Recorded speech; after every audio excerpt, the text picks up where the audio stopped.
Magandang araw po sa inyo mga kaibigan. Marinig natin ang testimonya ng isang individual at ng kanyang tiwalang minsang nagkaroon ng lamat. Siya ay si Richie. 5 taon na kaming kasal ng asawa kong si Angelo. I thought we are a perfect couple. Masaya ang aming maliit na pamilya hanggang sa nagulantang ako sa isang pangyayaring ni sa hinagap ay hindi ko inasahan.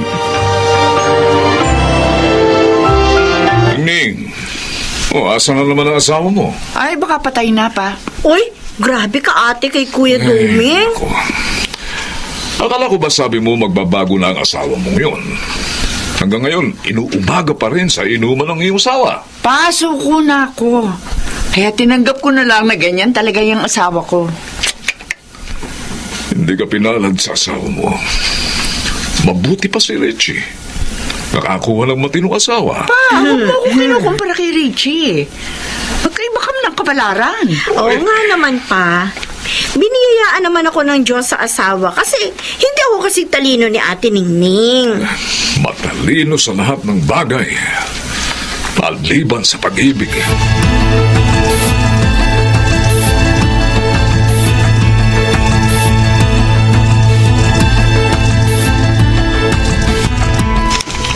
Pasalubong! Ay, salamat, mahal.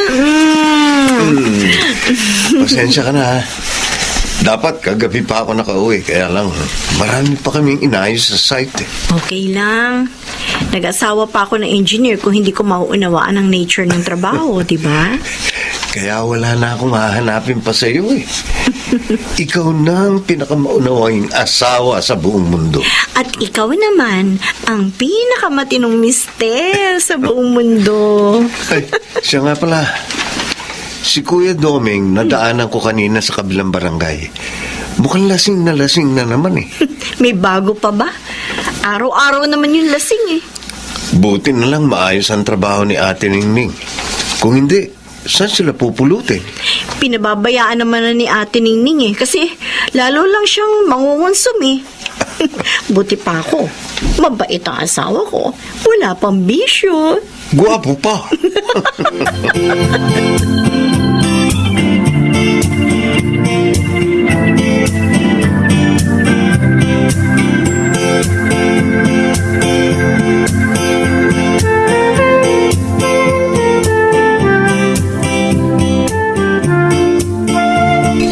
Ano ba naman to, Neng? Ito lang ang almusal. Ay, nako, kung gusto mo kumain ng ayos, magluto ka. Pambihira naman, oh. Wala ka ng trabaho dyan. Tapos pati pagkain mo, ako pa magluluto. Hindi lang naman akong kakain, pati ang mga anak natin. Pinakain ko ng mga anak natin. Kontratuhin mo ko, parang hindi na akong padre de pamilya rito. Ay, bakit? Umaasta ka ba na padre de pamilya? Ha? Kung umasta ka para kang binata, umiinom ka hanggang gusto mo. Umuuwi ka kung anong araw mo gusto. Yan ba ang padre de pamilya? Wala ka na bang ibang linya, ha? Yan na lang ba laging sasabihin mo sa akin? Hoy, huwag mo ako tinataasan ng boses kung ayaw mo hambalusin kita ng walas tambo. Aga-aga, huwag mo akong binubwiset. Dahil kung pwede lamang kita isala kita para mapakinabangan man lang kita. Wala kang kwenta.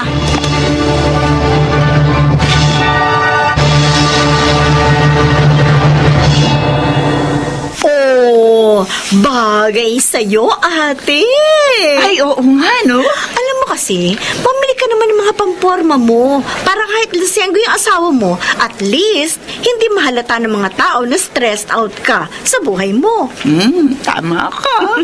Dalasan natin ang pagsa-shopping, ate. Dali lang naman sabihin yan para sa'yo. Kasi wala naman kayong anak ni Angelo. O ako, may 3 ng anak. Kaya nakakapamili lang ako kapag ganito may extra akong pera. Gusto ko na nga rin magkaanak eh. Bakit kaya hindi pa kami binibiyayaan ng anak? Kapag hindi ka pa nagkaanak, mag-ampun na lang kayo. Yan nga rin ang iniisip ko, ate. Oo naman. Para may iba na kayong pinagkakaabalahan ni Angelo. Oo, nakakapagod ang magpalaki ng anak, pero masaya. Blessed ka. Kasi may anak ka na. Buti na nga lang may mga anak ako. Kasi kung wala, ayun ako. Kawawa ang Kuya Domingo. Matagal ko na siguro siya pinalitan.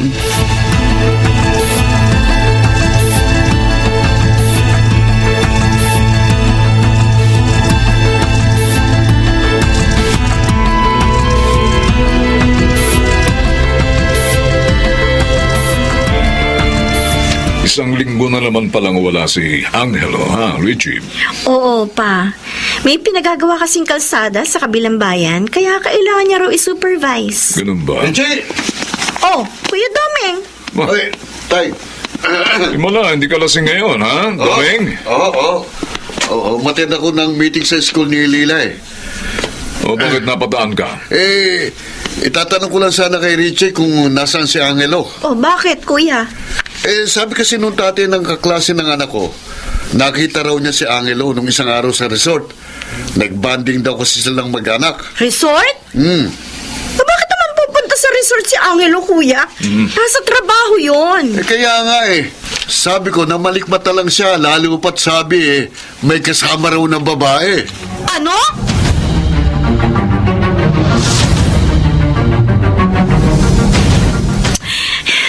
Bakit ba hindi sumasagot si Angelo? Kanina ko pa siya tinatawagan. Ay, naku, Richie. Paranoid ka tuloy. Huwag ka nakikinig kay Doming. Gumawa lang yun ang kwento. Kasi naiingit yun kay Angelo. The favorite son-in-law. Pero bakit parang kinakabahan ako, ate? Alam mo sa ating lahat, ikaw ang nakakakilala sa asawa mo. Ano ba pagkakakilala mo kay Angelo? Siya ba yung tipo ng taong kaya mambabae? Hindi. Oh, hindi naman pala eh. Bakit ka nag-aalala? Pero bakit hindi siya sumasagot ngayon? Richie, anong oras na? 10 o'clock na ng gabi. Pagod siguro yung tao, nagpapahinga na yun. Pwede ba kumalma ka dyan? Mabuti pa manood tayo ng pelikula.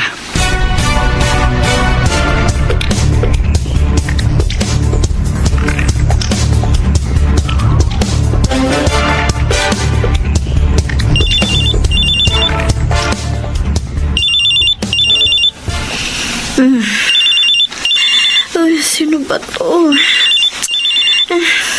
Hello? Ako nga. Bakit? Sino ka? Nasa? Ospital? Nasa ospital ang asawa ko? Bakit?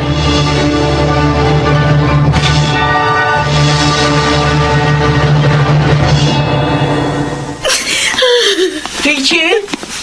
Ate! Bakit? Ano nangyari? Ate, Diyos ko. Diyos ko, bakit nangyari ito? Ano nga nangyari? Isa sa Angelo. Ay, inuoperahan pa siya. Diyos ko. Ate, hindi ko maunawaan. Hindi ko maunawaan kung bakit nangyari ito. Ano ba talaga ang kwento? Hindi ko kaya. Hindi ko kayang ikwento. Hanggang ngayon, gulat na gulat ako. Para akong binuhusan ng malamig na tubig sa nalaman ko.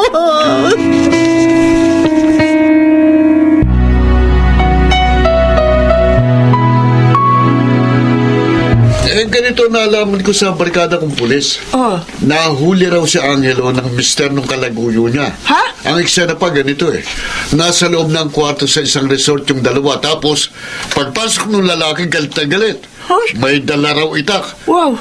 Naabutan niya nagtatalik si Angelo at ang asawa niya. Huh? Hindi kaagad nakatakas si Angelo, kaya yun. Initak siya sa ano. Saan? Yung alam mo na. Diyos ko po! Yung babae naman ang sabi, kinaladkad Tama na, Doming, tama Kanina, na. gusto mo akong magkwento, ngayon ayaw mo na. Hindi pa rin ako makapaniwala hanggang ngayon. Kumusta na raw si Angelo? Buti pa, bisitahin ko. Bakit? Bakit bibisitahin mo? Mabigyan ko man lang ng moral support. Di ako mahihiya yun Ako kailangan niya makausap ngayon kasi akong lalaki. Sa tingin ko, Kailangan niya na makakausap ngayon. Ano naman ang sasabihin mo sa kanya, Aber? Na humingi siya ng tawad kay Richie. Oh. May katinuan din pala utak mo, no? Lasenggo lang ako pero itong sinasabi ko sa iyo, Ningning ha, kahit kailan. Hindi ako titingin sa ibang babae. Sa'yo lang. Ewan ko sa'yo. Ikaw lang ang maganda para sa akin at wala nang iba.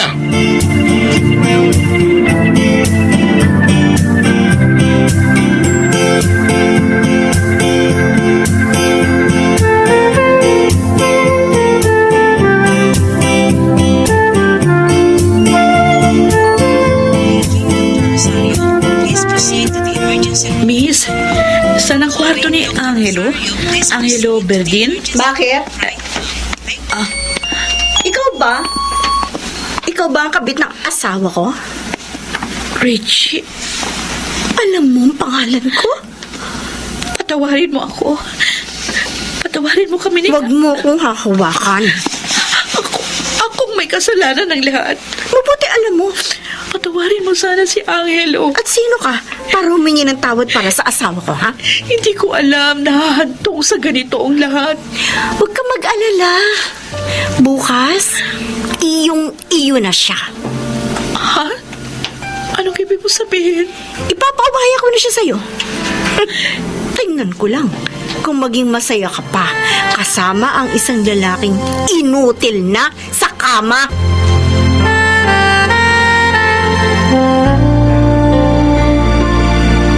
Richie, Hanggang ngayon, hindi pa rin ako makapaniwala sa mga nalaman ko. Dami kong tanong sa isip. Pero wala akong mahanap na sagot. Sana namatay na lang ako. Mas gusto ko pang mamatay kaysa magpaliwanag sa'yo. At hindi ko kailangan ng paliwanag mo. Alam ko. Alam ko rin na hindi mo ako mapapatawad sa nagawa ko. Ni minsan, hindi ako nagduda sa'yo. Ni minsan, hindi ko naisip na tutumihan mo ko sa ulo. Naniwala akong gaya ng pangalan mo. May ugali kang anghel. Pero nagkamali ako. Nagkamali ako. Patawarin mo ko, Richie. Patawarin mo ko. Patawarin mo rin ako. Kung hindi pa kita mapapatawad ngayon, Angelo. Pero ito lang ang tiyak ko ngayon. Hindi na kita kayang tanggapin pang muli sa buhay ko. Richie. Magsama kayo ng babaeng sumira sa kinabukasan mo at ng pamilya natin. Richie, wag. Huwag mo itong gawin. Patawarin mo ko. Richie, patawarin mo ko.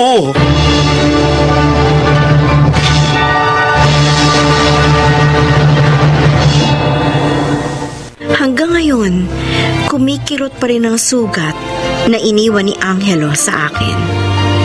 Pero unti-unti ko nang tinatanggap na sa buhay ng isang tao, may mga desisyon talaga tayong kailangan nating panindigan, kahit masakit at mahirap. Ako po si Richie, at ito ang aking buhay. Sa bawat desisyon natin, kailangan nating paghandaan ang kahihinatnan nito na maaaring makabuti o makasama sa atin.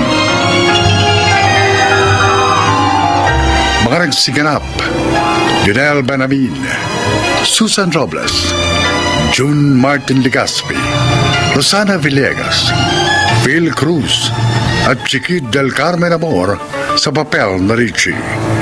Naglapat ng angkop na tunog Jerry Muntiang, sa musika Buboy Salonga, supervisyong teknikal Bong Muyar at Eric Lucero, creative consultant Phil Cruz, production assistant Anching Cruz.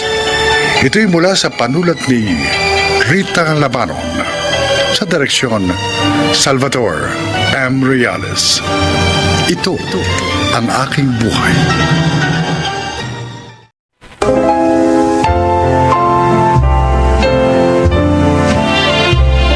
Mga kaibigan, sa araw na ito, maririnig niyo ang isang kasaysayan na kapupulutan ng aral sa buhay na ilalakad ni Sakura. Isa akong Japanese Pinay or Japinay. 27 years old na ngayon at isang working mom. Masasabi kong puno ng pagsubok ang aking buhay, lalo na ang aking love life. Nagsimula ito nung 15 years old ako, nang makilala ko si Jerome, ang first love at first boyfriend ko. Naging mabuting boyfriend sa akin si Jerome. Sweet, caring, faithful, at saka sobrang mabait. Ayos na sana ang relationship namin until nag-decide ang kanyang parents na sa Maynila na siya pag-aralin. Sakura, bukas nang alis ko papuntang Maynila. Ayaw man kitang iwanan pero kailangan kong gawin ito eh. Para din naman ito sa magiging kinabukasan natin. Kailangan ko makatapos para may magandang buhay akong iaalay sa'yo. Jerome, hindi ko kaya. Ayokong mawala ka sa akin. Iniisip ko pa lang para na akong mawawala ng hininga. Sandali lang ako mawawala. At saka, sa Maynila lang naman ako mag-aaral. Pwede mo naman akong bisitahin, di ba? Oo nga, pwede. Kaso nag-worry lang ako sa'yo. Kasi mamaya pag nakarating ka na ng Maynila, kalimutan mo na ako. Pwede ba yun? Hindi kita pwedeng kalimutan. Girlfriend kita eh. Sayang, hindi kita makakasama sa first anniversary natin. Oo nga eh. But don't worry. Tatawagan kita. Magsa-celebrate tayo ng anniversary natin kahit man lang sa video call. Sana, Jerome, tayo pa rin ang magkatuluyan sa uli, ano? Oo naman. Basta't ipagdasal natin yung sa Diyos. At saka siyempre, depende yan sa kung gaano natin kamahal ang isa't isa. Basta't sa akin makakaasa ka, Sakura. Jerome, Ikaw lang ang una't huling mamahalin ko. I swear.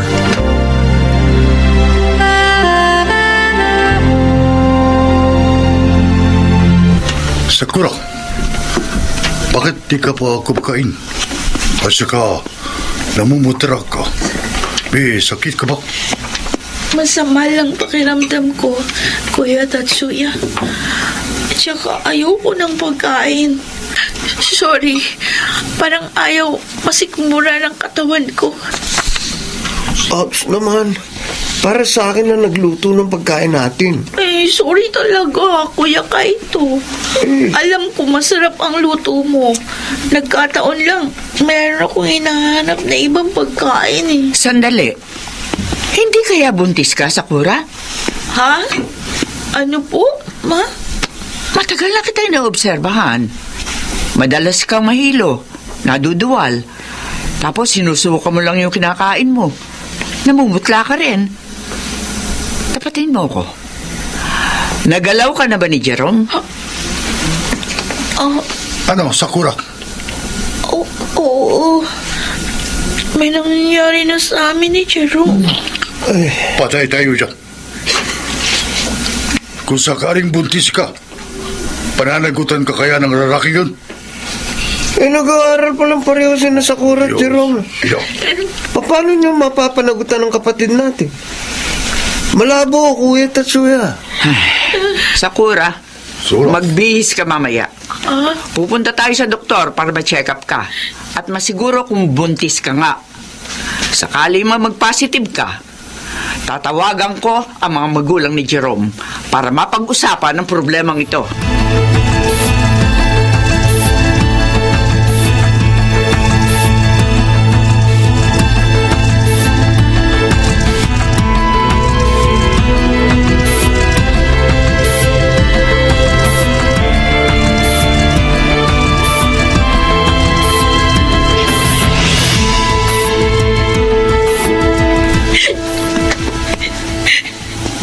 Sakura. Umiyak ka na naman. Si Jerome pa rin ba iniisip mo hanggang ngayon? 7 buwan na siyang hindi nagpaparamdam sa akin. Oo, yan. Wala siyang reaction nung sinabi ko na buntis ako. Pati yung parents niya nagpalit na ng number ng phone para hindi matawagan ni Mama. Isa lang ang ibig sabihin, Sakura. Hindi handa si Jerome na panagutan ka. Huwag kang mag-aalala. Andito kami ni na Mama at Kailo para tulungan ka. Kuya, Hindi mo kailangan si Jerome. pero mahal ko pa rin siya. Para mo, mas asikasuhin at mas bigyan mo ng pansin ang magiging anak mo. Marapit ka ng mga anak, Sakura. Huwag kang iyak ng iyak. Makasasamayan sa anak mo. Magpakatatag ka.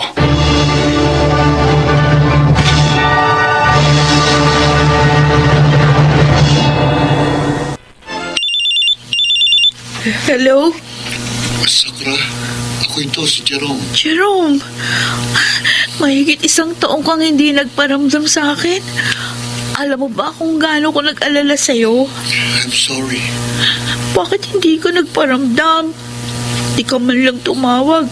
Kung natuloy lang sana kami sa Maynila nung nakaraang taon, di sana nagkita tayo dun. Buti na rin at hindi kayo natuloy ng Maynila. Ha? Bakit? Hindi ko na matutupad pa ang pangako ko sa iyo dati. Nakabuntis ako ng ibang babae. Magkakaanak na kami. At saka kailangan ko siyang pakasalan. Nakaplano na yung lahat sa susunod na buwan. Pinaasa mo lang ako sa wala. Pero, sige. Kahit na masakit sa akin, pinalalayan na kita. Hangad ko yung kasiyahan nyo ng magiging asawa mo. Congratulations. Goodbye.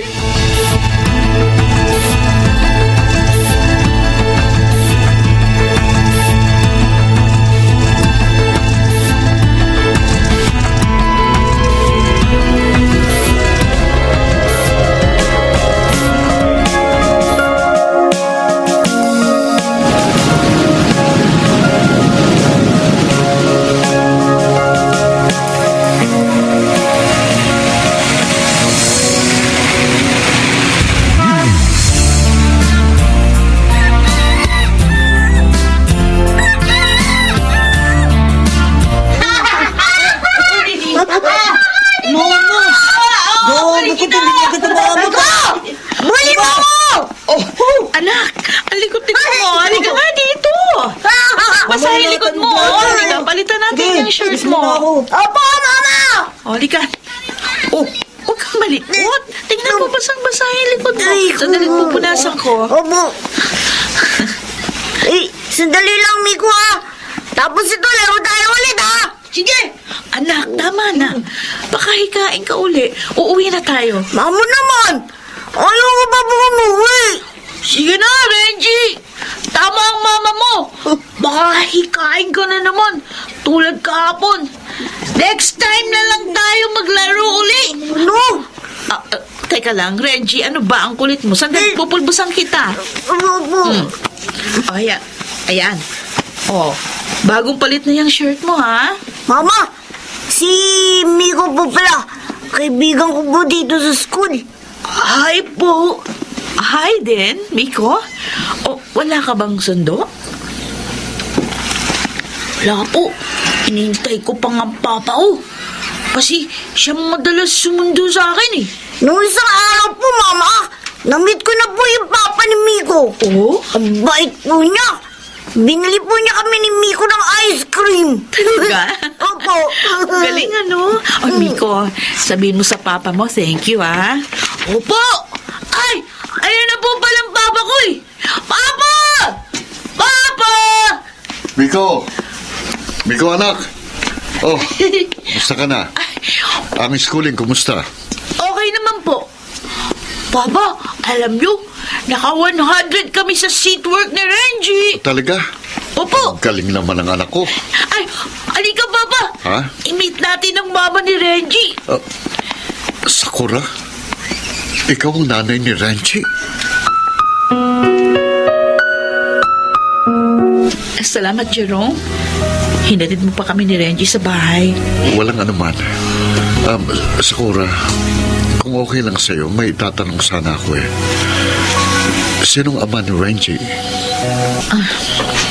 Ikaw ang ama ni Renji. Ha? Buntis na ako noon nung iwan mo. Sabi ko na nga, be. Unang kita ko pa lang kay Renji. May naramdaman kong anak ko siya. Ganon kasing itsura ko nung bata pa ako. Pasensya na kung hindi ko nasabi sa iyo noon ng totoo. Ayoko kasing makagulo pa si Renji sa pamilya mo. Nasabi mo ba kay Renji ang tungkol sa tunay niyang ama? Naikwento kita sa kanya.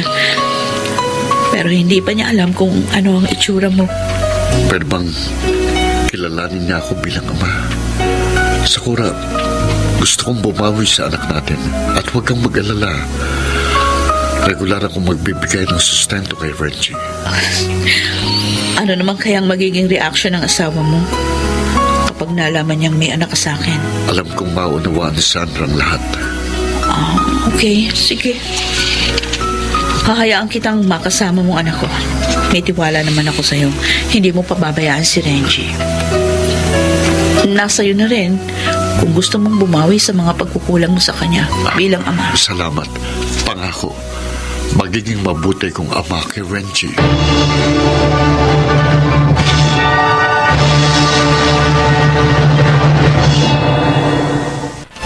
Mukhang napapadalas ang pagpunta mo kina Sakura. Sandra, magsisimula ka na naman ba ng away? Please, pagpahingayin mo naman ako. Pagod ako eh. Ano? Pagkatapos ninyo maglandian ni Sakura, sasabihin mo sa akin, pagod ka? Pwede ba huwag kang magsimula ng away? Wala ako sa mood. Kung ayaw mong binubutaktakan ka, magtino ka. Pwede ba? Tigilan mo na yung paggawa ng excuses sa akin. Dahil lahat yon, gasgas na, bulok na. Huwag mo gawing excuse ang bata sa paglalandian ninyong dalawa ng Japayuki na yon. Alam mo kung anong problema mo? Masyado ka nabubuhay sa nakaraan. Puro insecurities ang nasa utak mo. Kaya hanggang ngayon, ganyan ka pa rin. Walang pagbabago. Oo, nabubuhay talaga ako ngayon sa puro insecurities dahil ikaw ang may kagagawan. Hanggang ngayon kasi, kahit hindi mo aminin, mahal mo pa rin ang ex mo. Mahirap bang intindihin na kaya ako pumupunta kina Sakura para bisitahin ang anak ko? Kailangan din ni Renji ang pagmamahal na magmumula sa kanyang At ama. paano naman ang anak natin? Oo, naiintindihan kong sitwasyon. Hindi ako manhid at may pusong bato. Pero sana, isaalang-alang mo naman ang nararamdaman ni Miko. Ilang beses ka na tumanggi sa kanya na mamasyal kayo. Ilang beses kang nangako sa kanya. Marami ng beses. Pero lahat yun, napako. At saka, Jerome, nakakalimutan mo yata. May asawa ka. Asawa mo ako. Naghahanap din ako ng pagmamahal mula sa'yo. Ang sakit lang. Hindi ko maramdaman yun sa'yo. Simula nang dumating ulit sa buhay natin yung si Sakura. Bakit ba hindi mo ko maunawaan? Sa totoo lang, gulong-gulo na ako sa sitwasyon. Hindi ko na alam kung sinong uunahin ko. Mahal ko kayo ni Miko, Sandra. Pero mahal ko rin si Renji. At saka, matagal ko na kayo nakasama ni Miko. Habang si Renji, ngayon ko lang nakasama. Sana naman hayaan mong makasama kong anak ko. Alam ko yun. Hindi ka naman namin pinagkakait kay Renji. Ang hinihiling lang namin sa'yo ni Miko ay magkaroon ka rin ng oras sa amin. Ilang beses na kami nagparaya. May naaawa kami kay Renji. Pero wag mo naman kaming sagarin. Jerome, kailangan ka din namin.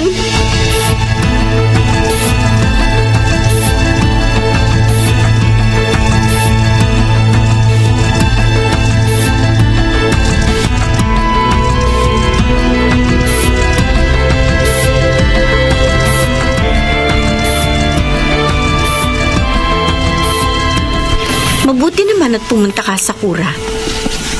Bakit, Sandra? Ano pag-uusapan natin? Tungkol kay Jerome. Sakura, nakikiusap ako sa'yo. Tigilan niyo na kami ni Jerome. I don't want to be rude, pero nasisira na yung relasyon namin ni Jerome dahil sa inyo ng anak mo. Sandra, unang-una, hindi ko hangad na sirain ang relasyon ninyong mag-asawa. Nagkataon lang na kailangan ni Reggie ng pagmamahal ng isang ama. Alam mo, wala na akong nararamdaman pa kay Jerome. Nakaraan na yun eh. Kung sa palagay mo, nasisira namin ang anak kong relasyon ninyo ni Jerome, I'm sorry. Kaya lang kita kinausap dahil doon. Nawawala na kasi siya ng oras para sa amin ni Miko. Alam ko naman eh, nauunawaan mo ko. Ina ka rin katulad ko. Si Miko nagtatampo na siya sa ama niya. Kasi puro na lang si Renji. Sa kanya nakatuon ang atensyon niya. Nasasaktan ako para sa anak ko. I know. Pero hindi mo ba naisip, ngayon lang naranasan ni Renji ang maramdaman ng pagmamahal ng kanyang ama. Kayo ni Miko, matagal niya kayong nakasama. Na-enjoy niyo ang pagmamahal na binibigay sa inyo ni Jerome. Pero si Renji, ngayon lang niya nakasama ang kanyang ama.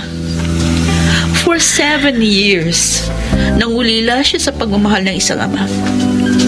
At ngayon, may sakit ang anak ko. Huwag niyo namang pagkaitan na mahalin siya ni Jerome. Konting panahon lang naman ang hinihingi ng aking anak. Sana, mapagbigyan niyo siya.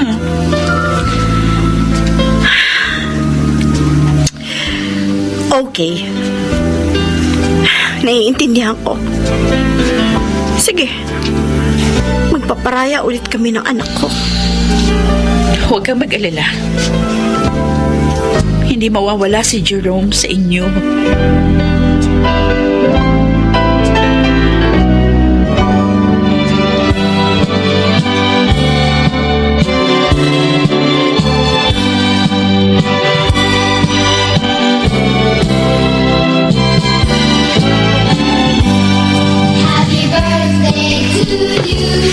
Happy birthday to you. Happy birthday, happy birthday, happy birthday to you. Happy nice birthday, anak. O, etong regalo ko sa'yo. Wow!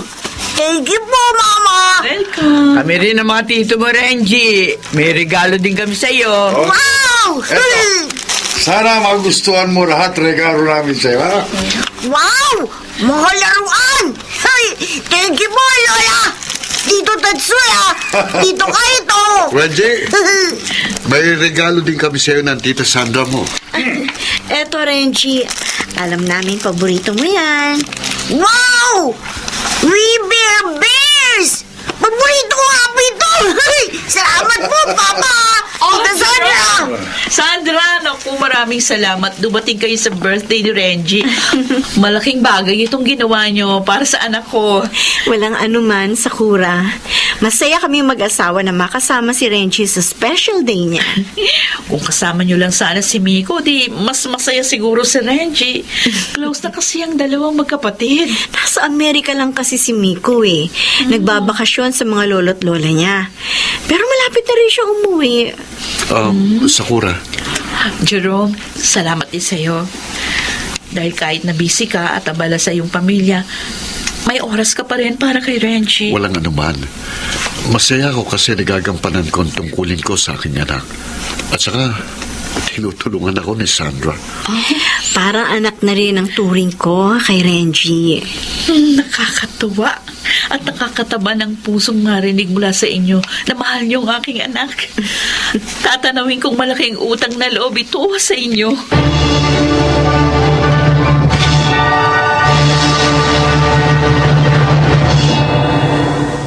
Sa ngayon, 10 taon na si Renji at nag-aaral sa isang private school. Patuloy pa rin sa pagdalaw si Renji sa kanyang ama at masaya naman siyang sinasalubong ni Sandra at Miko. At ito pa, magkumari na kami ni Sandra dahil naging ninang ako sa pangalawang anak nila ni Jerome na pinangalanan nilang Mark Andrew. Ako naman, may boyfriend na rin. Mart ang kanyang pangalan. Nagtatrabaho siya bilang sales rep at masasabi ko na masaya ako sa kanya. Next year, ikakasal na kami ni Mart. Kaya super excited na ako. Ako si Sakura. Ito ang aking buhay. Bagamat hindi man nagkatuluyan sina Sakura at Jerome, ay masaya pa rin sila sa kani-kanilang buhay. Ganun talaga ang mangyayari na ang bawat partido ay walang insecurities na itinatago at tanggap nila ang bawat isa. Nagawa pa rin magkaisa ni Sakura at Jerome para sa kanilang anak na si Renji. At higit sa lahat, natutong tanggapin ni Sandra ang sitwasyon at natutuhan na rin niyang mahalin si Renji bilang kanyang sariling anak. Naway maging inspirasyon ang kwentong ito sa mga katulad ni Sakura at Jerome na may kaparehong sitwasyon. Mga nagsiganap, Phil Cruz, Yunel Benjamin, Susan Robles, Chiquit del Carmen Amor at Rosana Villegas sa papel na Sakura. Naglapat ng angkop na tunog Jenny Mutia, sa musika Buboy Salonga, supervisyong teknikal Bong Muyar at Eric Lucero, creative consultant Phil Cruz, production assistant Anching Cruz. Ito'y mula sa panulat ni Krishna Senga, sa direksyon Salvador M. Royales. Ito ang aking buhay.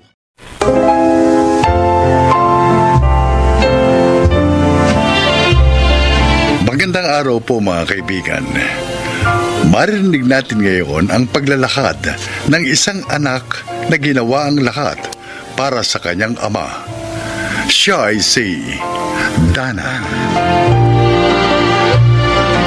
Bata pa kami ng kapatid kong lalaki nang iwan kami ng aming ina. Mag-isa kami itinaguyod ni tatay na isang security guard para mapag-aral. Subalit minsan, sabay-sabay talagang dumarating ang mga pagsubok at minsan din, hindi mo alam kung paano makakaalpas sa sobrang hirap at pagdurusa. Ana, ito allowance mo ngayong linggo. Tipirin mo yan, ha? Sa 20 pa susunod kong sweldo. Opo, tay. Huwag kayong mag-alala. O ikaw naman, Gomer. Ito sa'yo. Salamat po, tay. Pasensya na kayo. Pero darating ang araw, makakaraos din tayo. Kapag naging guro ako, tay, titigil ka na sa pagtatrabaho. Pangako yan. Huwag mo na munang isipin yan. Basta ang mahalaga, mag-aral kayo mabuti ng kuya mo. Ha? Opo, tay. Gomer, Opo, tay. ikaw ang lalaki. Ikaw itong parang palaging umuurong ang dila. Para ka naman bago ng bago dyan kay Kuya Tay. Ganyan talaga yan eh. Pinaglihi yata yun sa library. Laging, naka-silence please. Gumaya ka kay Dana, Gomer. Maraming kaibigan dahil madaldal. Marami rin siyang kaaway, tay. Uy, si Kuya oh. Hindi yan totoo, Tay. Ang bait-bait ko kaya. Dana, baka naman nasusobrahan ka na, ha? Hindi, Tay. Sige, alis na ako. Ingat, Tay. Nilagyan ko ng kape ang bag mo ha, para wag kang antukin sa duty. Okay, sige. Salamat.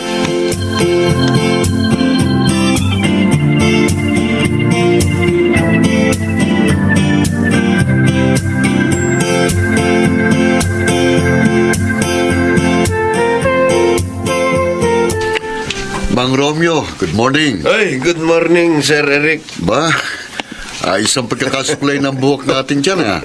Napansin nyo na naman po ang buko, Sir. Konti na lang. Kahawig mo na si Jose Rizal. O, di ba? Napatawa na naman kita. Pasok na po kayo, Sir. Malilate na kayo sa meeting. Mamaya na. Para kapag pumasok ako, humupa ng galit ni manager. Dapat po makita na niya kayo para makalma na siya. Ayos ka talagang bambola, Mang Romeo. Totoo po yan, sir. Oh, kumusta ang mga anak mo? Maayos naman po. Oh, kailan mo ko uli iimbitahan sa bahay nyo? Mag-inuman tayo. Aba, pag libre kayo, sir. Anytime, pwede kayo pumunta sa bahay. Ayos ah. O, sige. Papasok na ako, ha? Sige po, sir.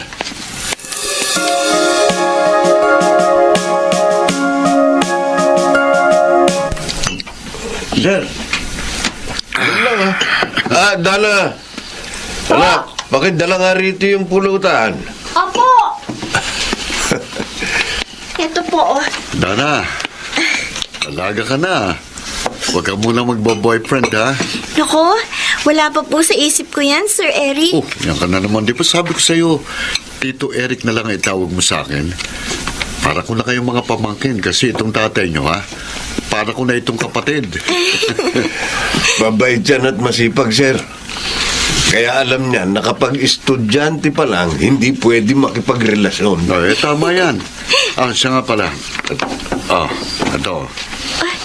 Ano po ito? Paghatian nyo ng kuya mo.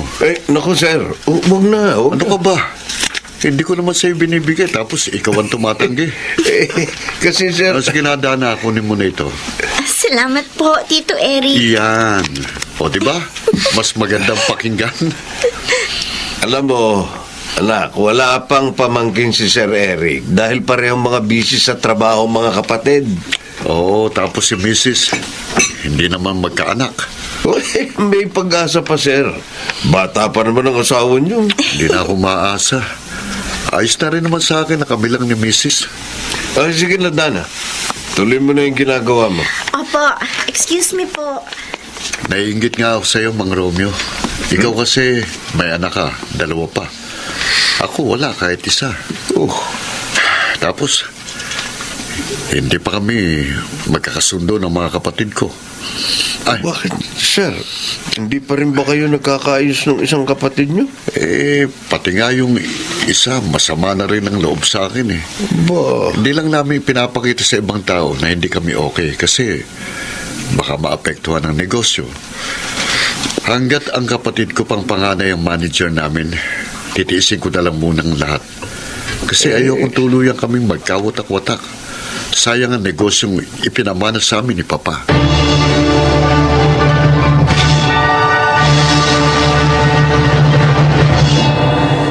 Tay, nagluto ako ng almusal. Kain ka muna.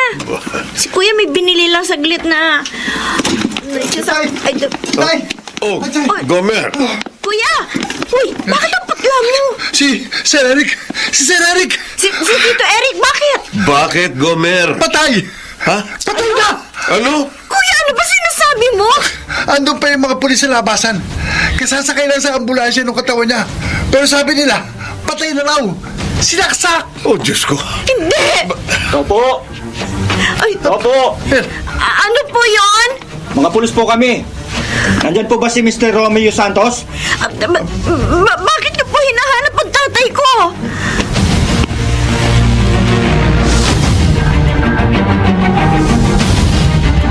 Walang iya ka! Ikaw ba pumatay sa asawa ko? Tama na po! Hindi po si tatay ang gumawa nung kay Tito Eric! Kriminal ang tatay mo!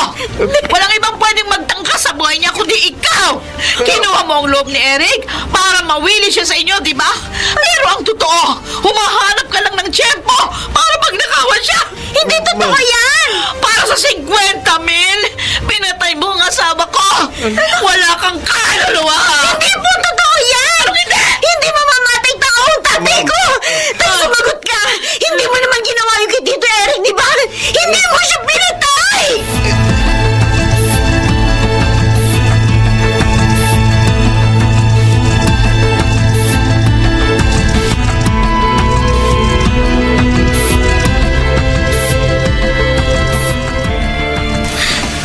Huwag ka mag-alala, Tay. Gagawa ako ng paraan para makalaya ka dito. Anak, huwag mo na akong alalahanin. Basta alam natin ang totoo, yun ang mahalaga. Hindi, Tay. Mapera sila, kaya kayang-kaya nilang baliktarin ang katotohanan.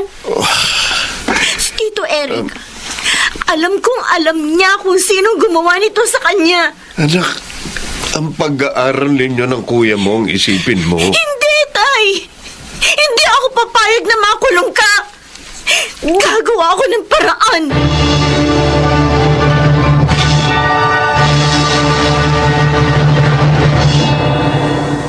Ikaw si Dana? Tatay mo yung nakita ko sa balita na hinuli dahil suspect sa pagpatay sa anak na mayamang angkan dito sa ating bayan. Attorney, tulungan niyo po kami. Hindi po totoo ang bintang sa kanya ng mga tao.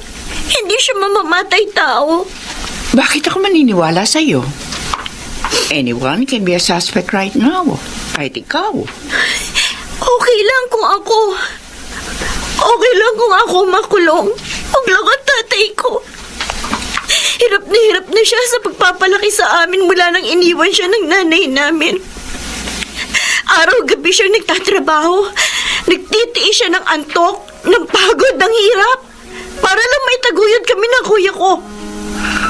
Hindi siya karapat-dapat sa kulungan na yon. Napakarami niya ng tiniis na hirap para sa amin. Hindi ko makakayang makita siyang naghihirap sa loob ng selda dahil sa kasalanang hindi naman niya ginawa. Okay. So, anong gusto mong gawin ko? Paano mo ako nahanap? Hindi ko po alam. Naglakad lang ako ng naglakad. Mula pa kahapon. Lumalapit ako sa mga opisina ng mga abogado dito. Pero walang gustong tumulong sa akin. Kaya nagmamakaawa po ako sa inyo. Kahit gawin niyo na lang po akong katulong kapalit ng serbisyo ninyo, makalabas lang ang tatay ko. Nagmamakaawa po ako.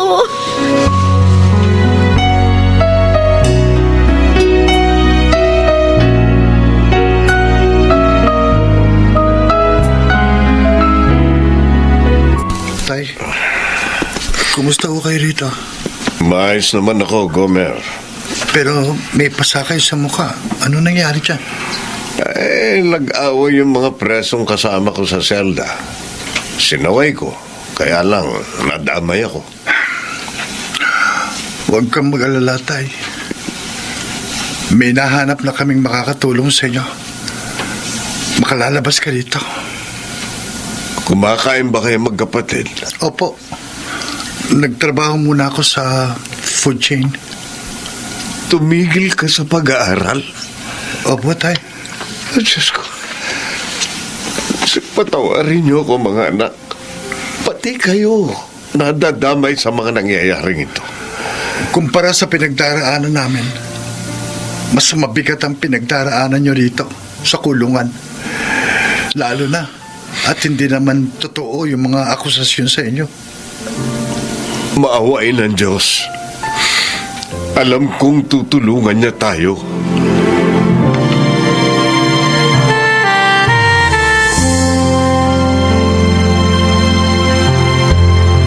Dana! Dana! Attorney Cyril? So, paano ba yan?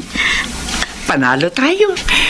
Dahil napatunayan na walang kasalanan ng tatay mo, na ayon sa forensic expert, si Sir Eric ay biktima ng pang-hold up kung saan siya napatay. Nakita yun sa CCTV, malapit sa pinangyarihan ng krimen. Talaga po? Makakalaya ng tatay ko? After 2 years? Yes. Salamat po, attorney. Salamat po. Kanina pa kita hinahanap eh. Hindi kita makita.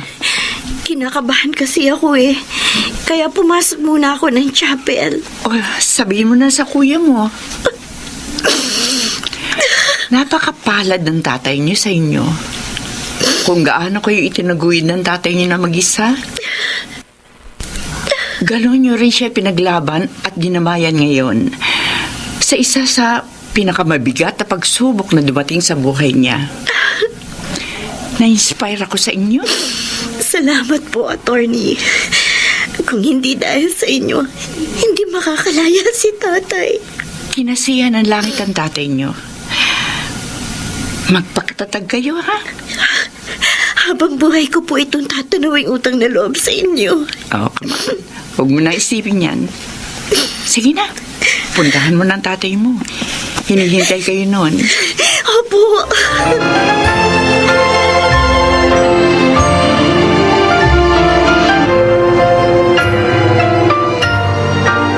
Ay, tay.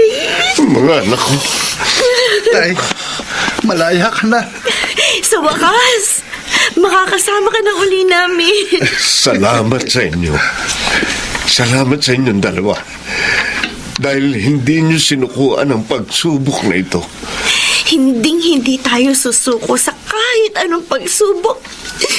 At sabay-sabay nating harapin ang anumang pagsubok na darating sa ating buhay.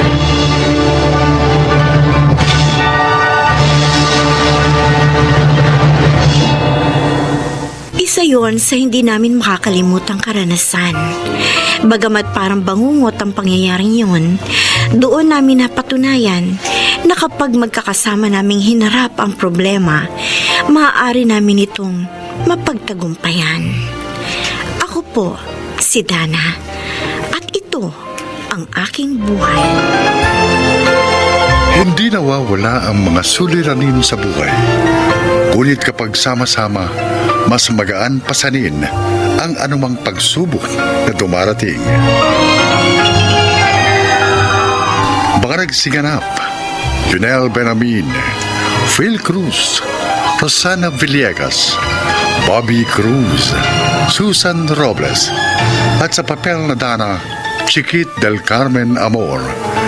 Naglapat ng angkop na tunog Jerry Mutia, sa musika Buboy Salonga. Supervisyong teknikal Bong Muyar at Eric Lucero. Creative Consultant Phil Cruz. Production Assistant Anching Cruz. Ito'y mula sa panulat ni Rita Labanon. Sa direksyon Salvador M. Royales. Ito ang aking buhay.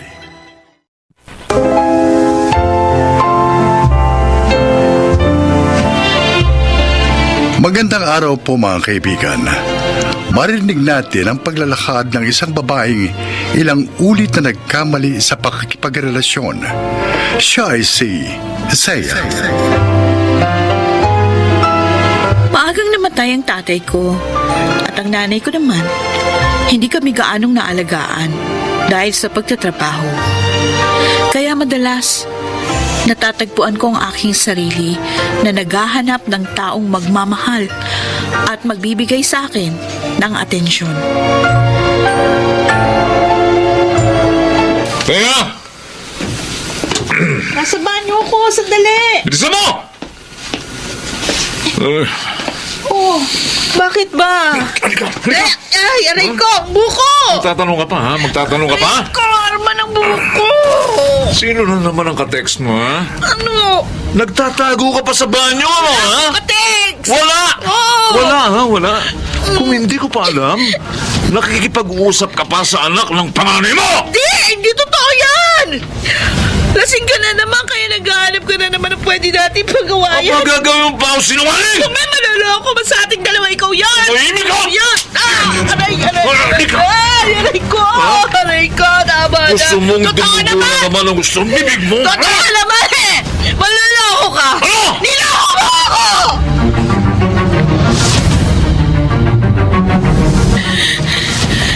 Oh, ayan. Putok na naman yung labi mo. Nag-away na naman kayo ni Arman. Sanay na ako, Tessa. Kailan mo ba siya hihiwalayan? Naghanap lang akong tiyempo. Ano pang tiyempo hinahanap mo? Ginagawa ka ng punching bag. Ayaw mo pang makipaghiwalay. Ilang ulit na kitang pinagsasabihan. Pero nagtitiis ka pa rin kasawang walang yung Arman na yun.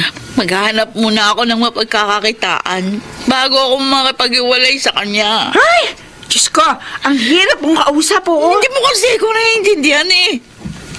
Sa ugali ni Arman, sa tingin mo, maaari ako makapag-iwalay sa kanya ng basta-basta?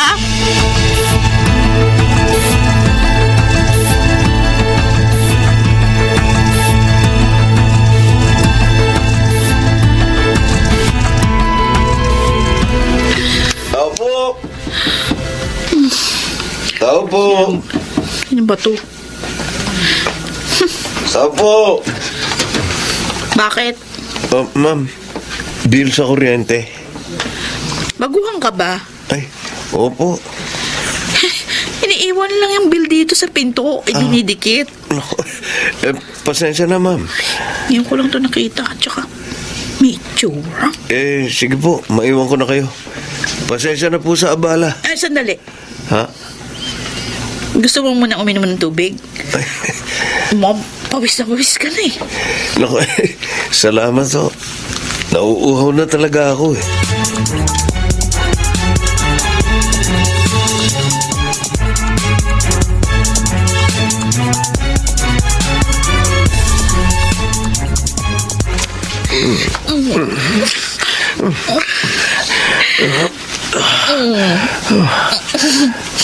Ano?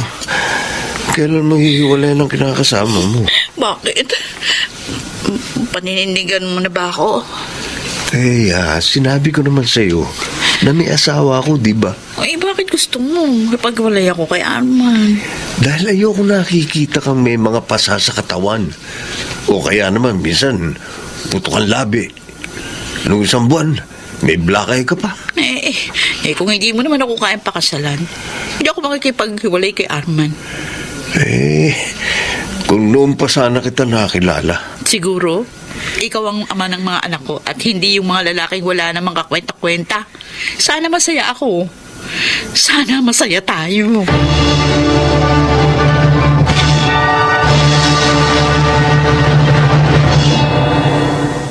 Oh, hetong perang pambili ni Ning na mga kailangan niya sa school. Ito naman para kay Ikay, ha? Ay, salamat, Dexter. Sige na, pwede ka na umalis. Teka, hindi ko man lang ba makikitang dalawa kong anak? Baka maabutan ka pa rito ni Arman. Alam mo namang siloso yun. So, sige. Kukunin ko na lang sila rito sa weekend para maipasal ko man lang sila. O yung bunso ko, di mo sasama porke iba ang ama? Kung payag kang isama ko, di sige. Sigurado ka, ha? Oo. Mabuti ka pa. Hindi nakakalimot sa obligasyon mo. Yung ama ng bunso ko, di ko na alam kung nasa na ngayon. Baka patay na. Si Dondon, nakita ko siya dati sa kabilang bayan. Hindi man niya lang suportahan yung anak niya eh. Bah! No, teka, ito. Pandagdag mo para sa bunso mo. Naku, Dexter naman ang dami mo nang binigay sa akin, oh. Kunin mo na. Kinaawan mo ba ako? Ha? Naawa ka sa akin, ano?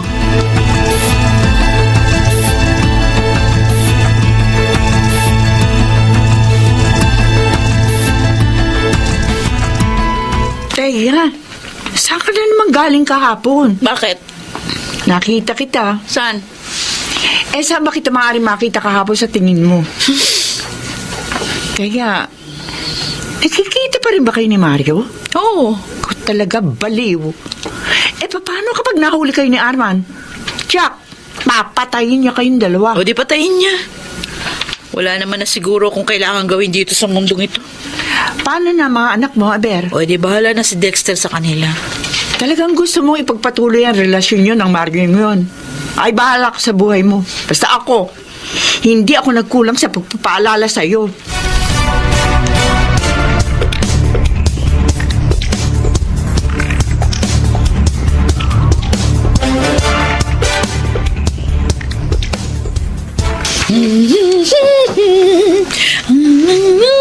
Tao po. Sino naman kaya ito kumakatok na to? Ano yun? Hinahanap ko si Thea. Ako si Thea, bakit? Ah, ikaw pala. Nice to meet you.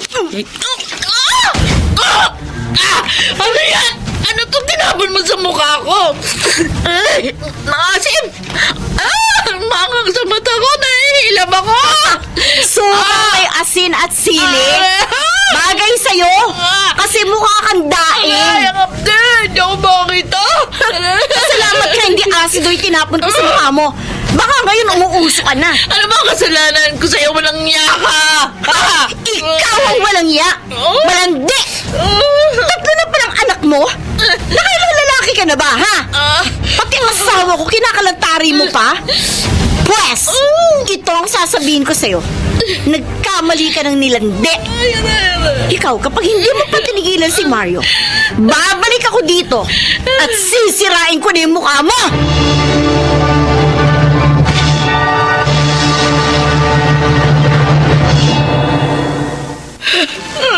Diyos ko, Teya.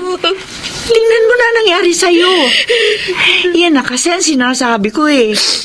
Tigilan mo na yung pakikipagrelasyon kung kani-kanino. Bakit ba kayo lahat pare-pareho sinasabi? Ano ba mali sa akin? Gusto ko lang naman maging masaya. Gusto ko lang naman maramdaman na may nagmamahal sa akin. Bakit kung husgahan niyo ako? Talo ko ba ng kapatay? Naiintindihan ko ang nararamdaman mo. Pero hindi mo mahahanap sa kung kani-kaninong lalaki ang pagpapahalagang gusto mong maramdaman. Kung ikaw mismo, hindi mo pinahalagahan ang sarili mo. Ay, si Arman yun. Hoy, Teya, magtago ka na. Mukhang galit. Si Arman! Sige na. Arman, sandali. Huminahon ka. Halika! Sandali! Sabi ko na nga ba? Hindi nagkamali ang kutob ko. Diyos ko! May iba ka na naman palang karelasyon! Iwan mo! Halika! Halika! Gusto mo uling matikmal ang kalupitan ko, ha? Huwag kang makialam dito! Ha? Kung ayaw mo pati ikaw, madamay, teka sa! Sige!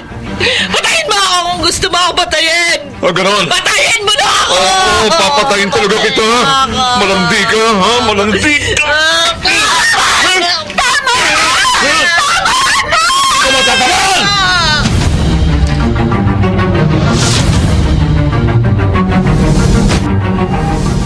Teya, kukunin ko na ang mga anak ko. Sa tingin ko, wala kas tamang pag-iisip para alagaan sila. Sama mo na rin ang bunso ko. Ha? Kahit di mo siya anak, Dexter. Ano? Di ko siya kayang alagaan. Teya, Nakikiusap ako, Dexter. sige na. Kukunin ko na siya.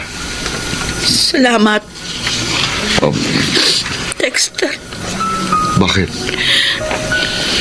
Patawarin mo ko kung sinira akong pagsasama natin. Nakipagrelasyon ako sa ibang lalaki no habang tayo pa. Tapos ngayon, heto na naman ako. Hindi ako maahon sa putik na kinalulugmukan ko. Siguro ngayon, matatauhan ka na. Hayaan mo, iuwi ko sa iyong mga bata kapag pwede ka nang makausap ng maayos. Hindi pa huling lahat. Magbago ka, Teya. Huwag mong sayangin ang buhay mo.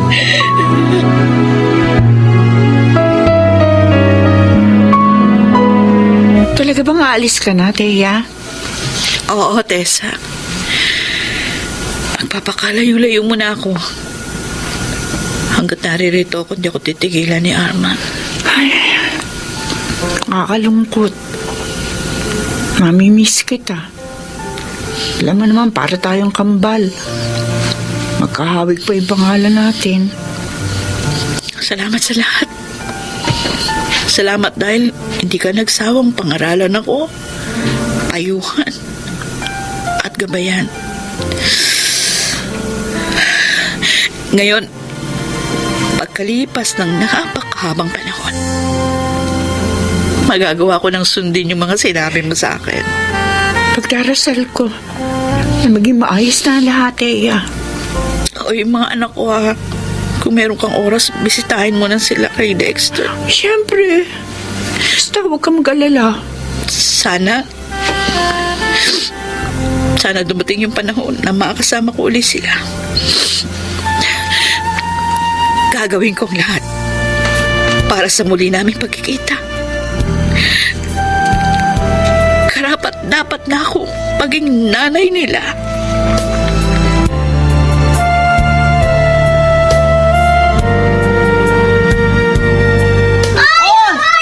Oh, maligo na kayong tatlo, ha? Ang dudungis nyo na. Sige na. Nakakapagod itong tatlo na ito. Ang kulit. Oh, Sino kaya ito? Teka nga.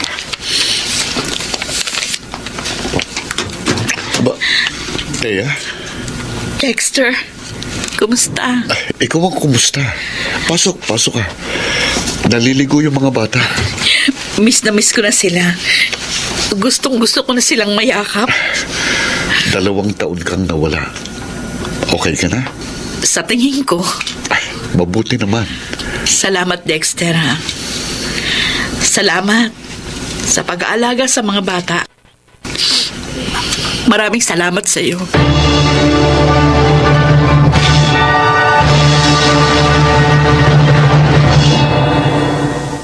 Hindi madaling magbago, pero hindi rin ito imposible. Noon ko napagtantong kung gusto nating makatagpo ng totoong pagmamahal, kailangan muna nating mahalin ang ating sarili. Ngayon, kasama ko na ang mga anak ko. Hindi man madali ang buhay, ngunit masaya kami. Ako po si Thea, at ito ang aking buhay. May mga taong hindi makita ang tunay na kaligayahan dahil hinahanap nila ito sa maling lugar. Subalit ang kaligayahan ay magsisimula at manggagaling sa atin.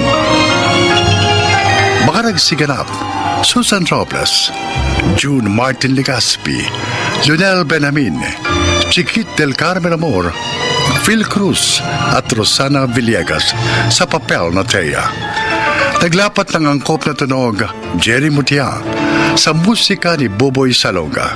Supervisyong teknikal, Eric Lucero at Bong Muyar. Creative Consultant, Phil Cruz. Production Assistant, Anching Cruz. Ito'y mula sa panulat ni Rita Rabanon. Sa direksyon, Salvador M. Royales. Ito ang aking buhay.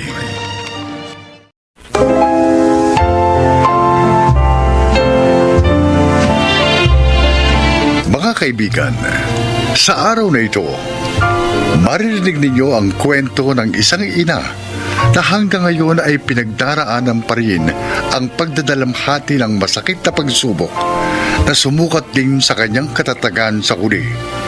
Siya ay si Lydia.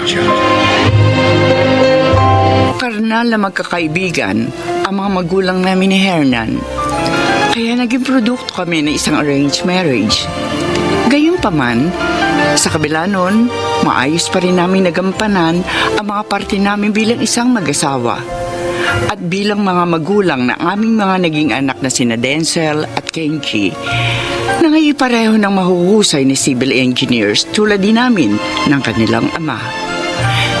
Pero dahil marami kaming naisantabing mga pansariling pangarap ni Hernan nang kami kinasal, dumating ang sandaling nais din namin bigyan laya ang aming mga sarili para sa katuparan ng mga iyon.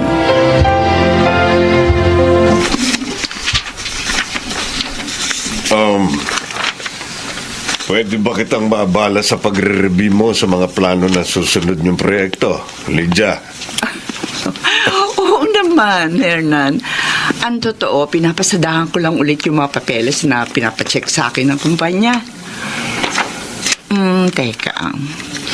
Bakit ba may pakiramdam ako mahalaga ang sasabihin mo? Alam mo namang noon pa man, gusto ko na maglakbay sa iba't ibang bansa. Pero siyempre, kung saan ako makakakita ng opportunity para ma-practice ko pa ang profesyon ko para maging productive pa rin ako, doon ako mamamalagi. Sure, Hernan. Karapatan mo yun. Oh, kailan ang plano mong pag-alis? Well, as soon as possible. Sa Spain ang una kong destination. Gusto ko kasing maranasan ang Pasko ron eh. Okay. Tutulungan kita mag-impake ng mga gamit na dadalhin mo. Salamat. Simulat sa pool, napaka-supportive mo sa akin. Dahil ganun ka rin naman sa akin, Hernan. Sa buong panahon ng ating pagsasama, pinagkaloob mo sa akin at iginalang ang aking mga karapatan bilang iyong kabiyak. Pero para hindi magtampo sa iyo ang iyong mga anak, baka magpaalam ka rin sa kanila. Of course.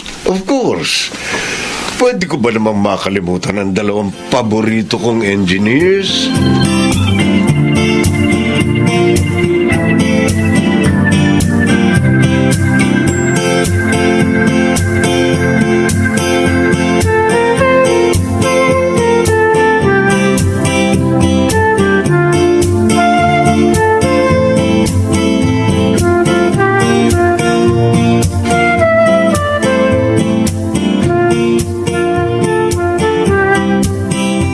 Maganda nga kasi ang naging pagsusunuran nilang mag-asawa simulat sa Paul.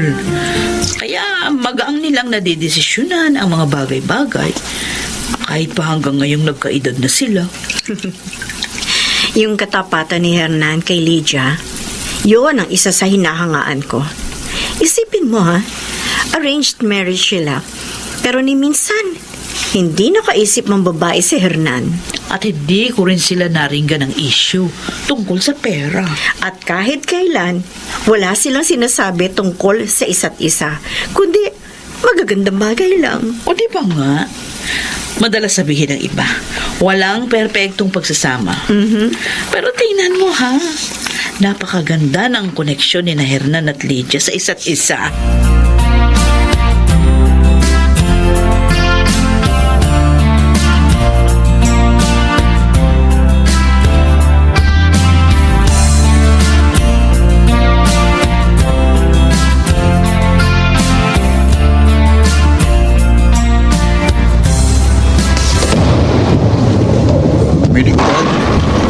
Huling laro na pala natin ang bowling to. Aalis ka na sa Makalawa. So, hindi pala namin kayo makakasama sa Pasko, Dad. Oh, kayo naman. Sa tandaan niyong yan, ilang Pasko na ba tayo magkakasama? Payakap nga, Dad. Kasi nga, kapag nasa malayo ka na, hindi na kita mayayakap. At hindi mo na rin ako mayayakap.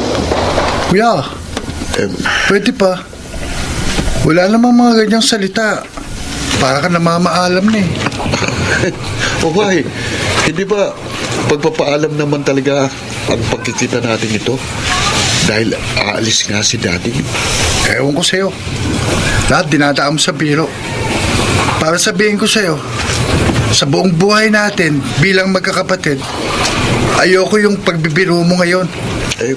Tsaka na nga. Hey, Kenji, anak, hindi pa tayo tapos magbanding ng kuya mo. Halika rito.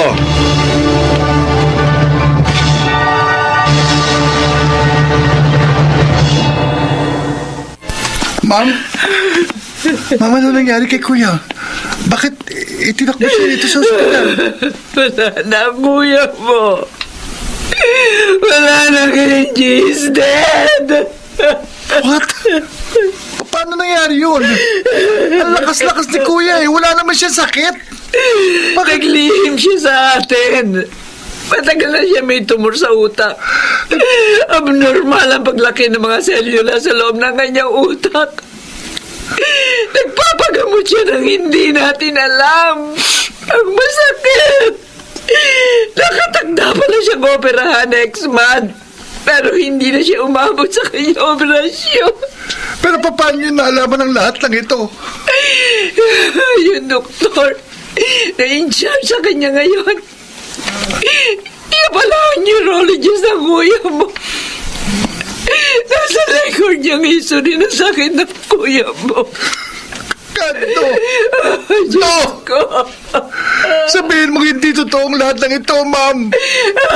Sabihin mo hindi totoo!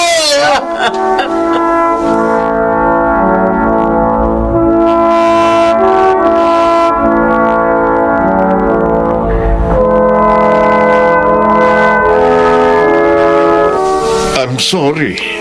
Wala ako riyan sa mga panahong kailangan niyo ko. Nailagak na namin ang mga abonitensels sa kolumbarium. Pero ang iniisip ko naman ngayon, si Kenji. Oh, what about Kenji? Positive si Kenji sa T-cell lymphoma. What? Anong klaseng sakit yun? Isang uri ng cancer na inaatake ang lymph nodes.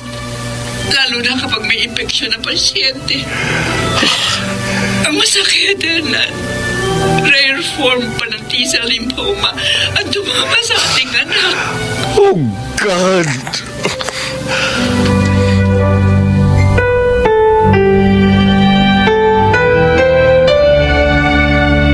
Saan daw nakukuha ang ganong sakit, Lydia? Hindi rin maipaliwanag ng mga doktor ang pinanggagalingan ng sakit. Kung hindi pa nga lumabas ang pamamaga ng mga mata ng anak ko, hindi ko malalaman sa resulta na rin ng mga laboratory test. Naooperahan ba ang sakit ni Kenji? Early stage pa lang naman daw.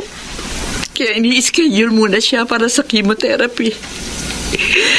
Titingnan muna ng mga doktor ang response ang system niya sa chemo. Ang mahalaga, curable pa rin ang sakit ni Kenji.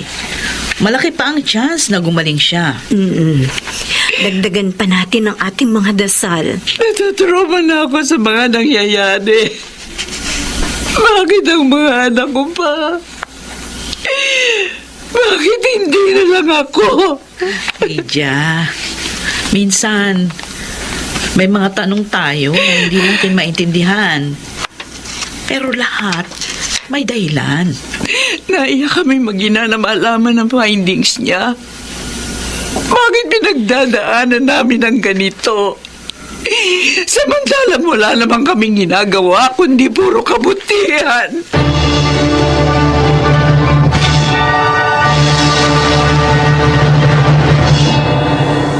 Paging Dr. Rosario, please proceed to the emergency room right now. Hindi pa ho pa ako lalabas ng ospital. Right now. Okay? Mataas. At pabalik-balik pa rin ang lagnat mo. Nainip na ako dito. Gusto ko nang pumasok sa trabaho. Kaya tambak na sa office desk ko ang mga didesign kong transportation projects. May mga laboratory test pa tayo nahihintayin ng mga resulta. Ano sasabihin ng doktor? Kailangan natin sumunod. Ma'am, mamamatay din ba ako? Kaya ni Kuya. Huwag.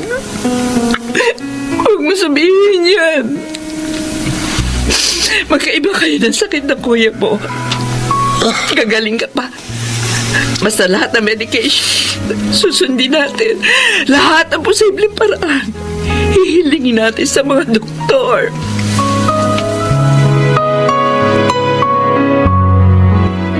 Lydia, Hernan? nagulo ang isip ko nang malaman kong kalagayan ni Kenji. At walang pumasok sa isipan ko kundi kailangan kong umuwi dahil kailangan niyo ko rito. Maaari nga lang. Napigilan ang mga nangyayari, Hernan. Kailangan natin tanggaping may mga sitwasyong tulad niyan na hindi natin makokontrol. Araw-araw. Mula pa sa pagkamatay ni Denzel at sa pagkakasakit ngayon ni Kenji, nakatuon ako sa mga bagay na may magagawa pa tayo. Lalo na ang pag-usal ng mga panalangin sa nasa itaas. Yung hiningi ko sa iyong kalayaan para lang maranasan ko ang mga bagay na pinananabigan ko.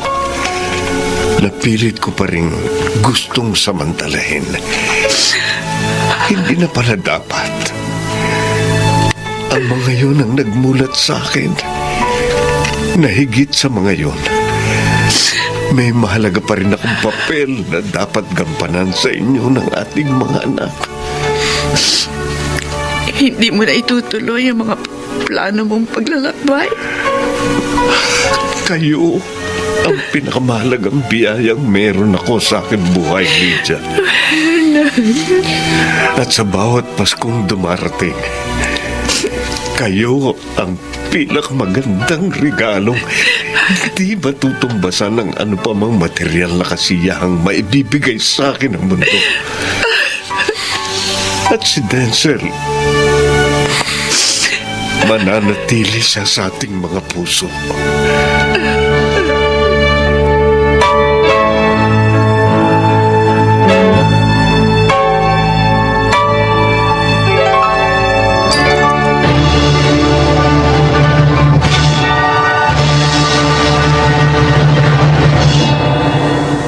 Masakit mawala ng anak. Lalo pat nakasama mo na ito na matagal sa loob ng maraming taon. Pero ano nga ba magagawa natin sa mga sitwasyong hindi naman natin makokontrol? Sabi nga, may dahilan ng lahat. Tulad din ng magandang dahilan na ipinagkaloob pa rin ng may kapal upang makapiling pa rin namin si Kenji, na hanggang sa ngayon ay nagpapatuloy pa rin sa kanyang chemotherapy. At sa mga pagitan namin ni Hernan, ang katapatan pa rin sa isa't isa ang palagi at palaging nagbubuklod sa aming mga puso. Ako po si Lydia. At ito po ang aking buhay. Napakahalaga ng pagtanaw ng tao sa pag-asa dahil ito ang magdidikta sa kanyang mga pagkilos. At kung bakit sa kabila ng madilim na kasalukuyan ay naniniwala pa rin tayong magkakaroon ng liwanag ang hinaharap sa bawat yugto ng ating mga buhay. Mga nagsiganap: Rosana Villegas, Chiquit del Carmen Amor, Lionel Benjamin, Phil Cruz, Bobby Cruz, at Susan Robles sa papel na Lydia. Naglapat ng angkop na tunog Jenny Mutia, sa musika Boboy Salonga. Supervisyong teknikal Bong Muyar at Eric Lucero. Creative consultant Phil Cruz. Production assistant Anchin Cruz. Ito'y mula sa panulat ni Sel Barlam. Sa direksyon Salvador M. Royales. Ito ang aking buhay.